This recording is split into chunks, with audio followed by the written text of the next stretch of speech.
Hey guys, thanks for joining me for another Dissidia Final Fantasy Opera Omnia video. Today we are taking on the new Mission Quest 1 Shinryu. Now this is a very annoying fight, and you're going to see the issue. I've complained about this fight before, and we are getting all the missions done here, so we do have to use a full Type 0 team. So there's some things I like about this fight and this structure, which maybe could tie into what Shinryu might do. But there's also things I don't like about this fight. And here's what I don't like about this fight. And we've seen this before. I've showcased this same fight before with this issue. The boss will just show up and kill you turn 1 before you get a chance to do anything. So you're going to see here, we take the Photon Wings and then the Mana Breath Plus and we're dead. And then we have to keep retrying. And eventually, for some reason, he doesn't do the Mana Breath Plus one of the times. And we survive. So once again, I don't think any game, no matter how difficult you want a fight to be, they should never just kill you before you get a chance to do anything. And we're going for the Type 0 mission, right? So it's like, I'm using a pretty dang premium team for Type 0 characters. I'm using all, like, Force or Force Echo characters, BT characters, like, I've got it decked out.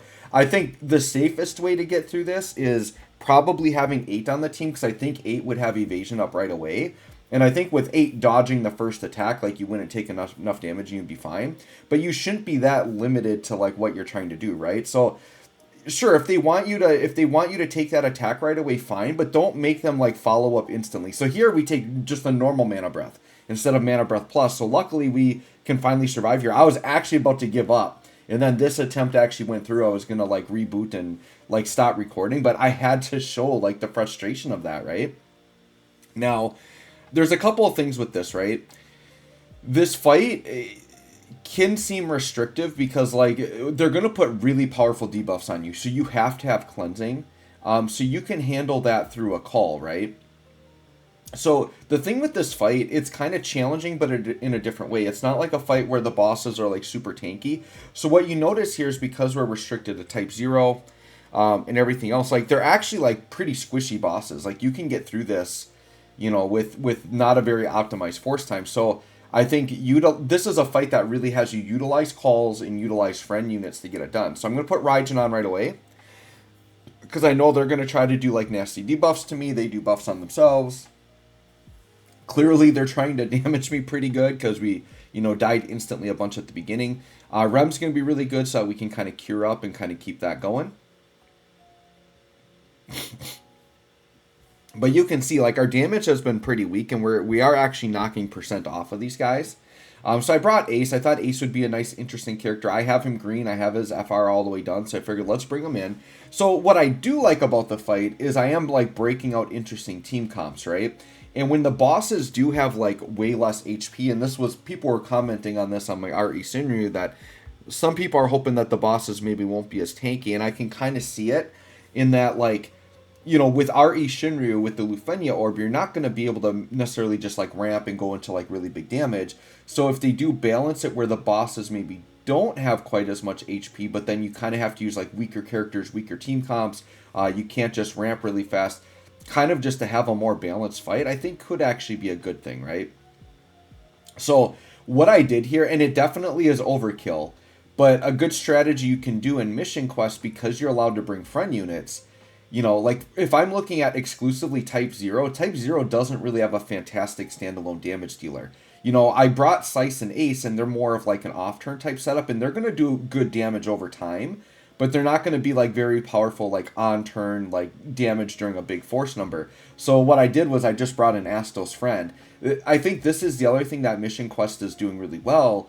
It's valuing the friend unit more beyond just, like, oh, I'm going to get Aerith every single time in Force Charge. But it actually gives value to having a DPS unit as a friend option, because now we can bring in the Astos Friend, basically just get a force going to like, for this fight with how squishy these bosses are, you just need to get up, like, 300%, and Astos is going to absolutely destroy it, right? So what this fight shows me is even if I didn't bring Astos in, we could annihilate these bosses just fine. But you can see they have a lot of thresholds, so, like, Astos is really good for just burning through a lot of thresholds really fast. And we just have to make sure that if we do get the nasty debuffs, that we have calls ready to wipe them off. So I believe I brought Penelo Call, and I brought Unicall, right? And those are really good, like, just kind of debuff wipes that we can have access to as a call. So we're pretty much just running the fight out until we get to force time. And I believe Rem is my force of choice here, because Rem is kind of like a pseudo Aerith in that she can pop her own force. She can basically do instant turn rate echoes if she wants to, because her echo is that she can choose a character to go next, and she can choose herself. So you can let Rem kind of pop off a few turns, get some gauge going pretty quick, and then we can pass it on to the next character after that. Now, this enemy does counter melee damage, right? Now, Sice was fine here, because Sice is doing melee damage, but Sice also has evasion. So they can counter Sice all day, but she's just going to dodge it out. I believe that's also why 8 works here, because 8 is physical damage, but he's going to evade everything, right? So you can get away with melee there. So this was kind of like, this could be kind of what like RE Shinryu might look like, in that the fights might be very restrictive. But then they balance, maybe the HP of the boss so that it works, right? Because I did feel like between them putting all the debuffs on, between only being able to use Type 0, and all that, like, and then them having really nasty debuffs that you either have to prevent with calls or have calls to get rid of. Between all that, there's a lot of kind of mechanics going on in this fight. But I feel like it was well balanced, because, like, yeah, I could feel frustrated that there's a lot of mechanics here, but you see these bosses are, like, they're down to 82%, and we haven't even touched Force Time yet, and we're not using, like, big powerhouse characters. So I'm like, yeah, let's bring in Astos, let's just get FR going, ramp as much as we can, and it's going to be, like, 1 or 2 Astos attacks, and we're out of here, right? So I feel like I'm fine with everything in this fight. The only thing that I'm really upset with, and it's tied to this fight specifically with these bosses, but I hate how they just jump in and like ambush you and you can't even do anything and you just die.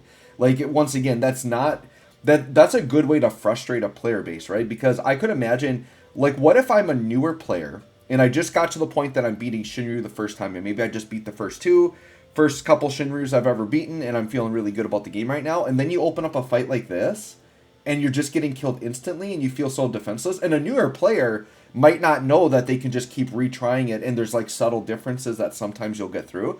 A new player I could see get really frustrated and like maybe even delete the game, right? So I'm hoping people don't actually do that, but I've always had a lot of frustration with this fight because of the way that the fight starts. I think that's very stupid.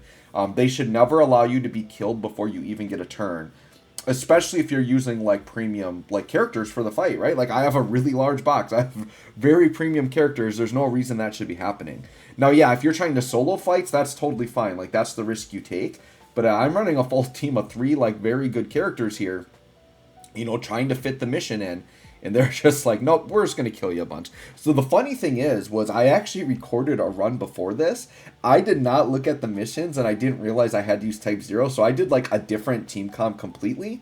But I recorded it, and I died like 7 times before I even got like a fight where I could go in and attempt it. And I recorded the whole fight and beat it, and I realized I didn't have all the missions, so I just scrapped that video and had to re-record it. But it's just, yeah, the frustration is just there, right?